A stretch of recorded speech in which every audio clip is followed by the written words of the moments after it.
аймгийн бас нэгэн хүндэт зочин маань аймгийн иргэдийн хурлын дарга асан Цэвэний Батулд дарга ирсэн байна. За цаг заваас асуулт ирсэнд баярлалаа. Сайхан урьдчилж байна уу? Сайхан тавгийн сайхан урьдчилж байна.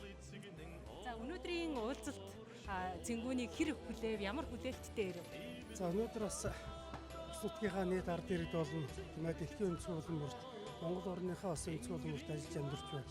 Одоо усчуудаа энэ сайхан өдрийн мэндийг хүргэе.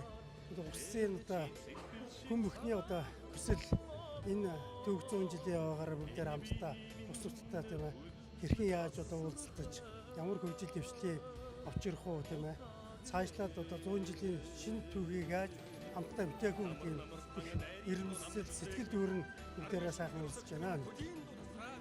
Өнгөрсөн 100 жилээ дүгнээд шинэ одоо 100 жилийн төсөөлөн хэлэлцэх тэр нь одоо тэр төсөөллөө бодит талхаж хувь нэмрээ оруулахад таны хувьд одоо жишээ нь ямар зүйлүүдийг илүү их анхаараасаа гэж бодож байна? Иргэдийн орны дарга байсан юм уу? Миний хувьд бол Увс аймгийн хөгжил дэвшил бол хүнтэй холбоотой. Хүнийхээ хөгжил ялангуяа боловсролын салбарт хүн болох байгаас эцэг инженерүүдэд дэмжиж ер нь дэлхийн одоо боловсролтой хөл нийлүүлэхэд бол манай Улс нутгийн олон залуучууд, хүүхдүүд, ахмад үе маань бүгд одоо бэлэн маш олон юм түүхийг бүтээсэн нартай юм учраас бид бол энэ дэлхийдээ бас хөл нийлүүлж алхах нэгэн том зурмаг шийдвэр алхмуудыг бас энэ 100 жилийн тэмдэглэх хүрээнд олон сайхан хүмүүс маань сан санаж гарах баг. Тэр сан санажлыг дэмжиж хамтарч ажиллана гэдэг бас хэлье. 100 жилийн уулзалт 100 жилийн хувь нэмрээ оруулах оролцооны тухайд та нутгийн ард түмэндээ хандаж юу гэж хэлэх вэ?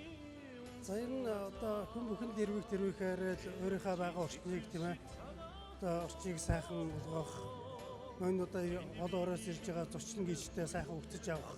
Ерөнхийдөө энэ жилийн үед бол манай аймаг ганцаараа бас төвд 100 жилөө тэмдэглэж байгаа аймаг байгаа. Тэгээ мөн 6 сүмийн маань төвд бас энэ жил давхсаж байгаагаар бас онцлог юм аа. Тэгвэл бид бүхэнд хамтдаа нэгдэж, нийлж, сэтгэл санаагаараа нэг байж, эв нэгдлийг хангаж ажилласнараа бид бүхэн одоо энэ 100 жилийн тэмдэглээд эрх зүүн рүү бас тийм ээ хөтлөх энэ жимээ бас хамтдаа гой гарах байхаа. Баярлалаа.